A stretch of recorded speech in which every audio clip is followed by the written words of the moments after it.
নমস্কার বন্ধুরা, news two চ্যানেলে আপনাদের সবাইকে স্বাগত। ফর্মে ফিরল কেকেআর এর 25 কোটি।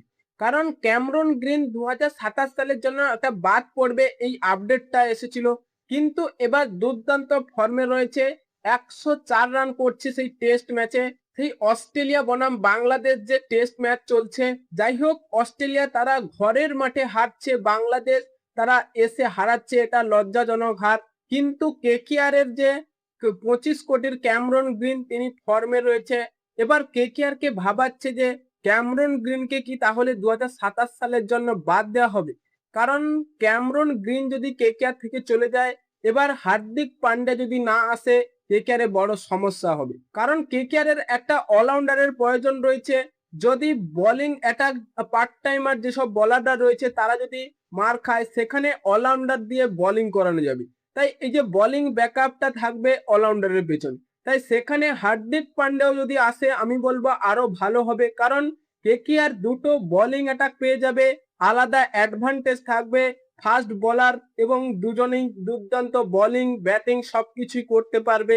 তাই সেখানে কেকেআর এর জন্য অবশ্যই ভালো দেখাবে। এবং কেকেআর এর সেই দুর্ধর্ষ ওপেনিং ও দুর্দান্ত ফর্মে রয়েছে ফ্লিন অ্যালিন এবং টিম শেপার্ড। কারণ দা 100 যে টি-20 লিগ চলছে সেই ইংল্যান্ডে, সেখানে দুর্দান্ত ফর্মে দেখা যাচ্ছে টিম শেফার্ডকে।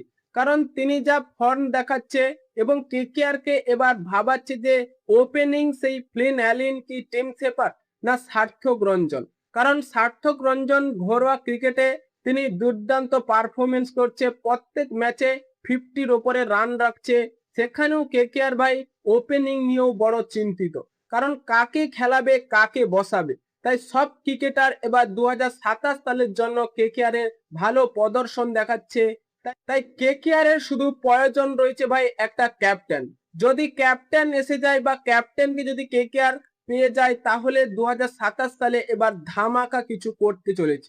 হ্যাঁ বন্ধুরা, আপনাদের কি মনে হয় কেকেআর কি পারবে সেই দুর্দান্ত ক্যাপ্টেন্সি আনতে এবং ভালো পারফরমেন্স করে কেকেআর কে একটা ভালো জায়গায় নিয়ে যেতে?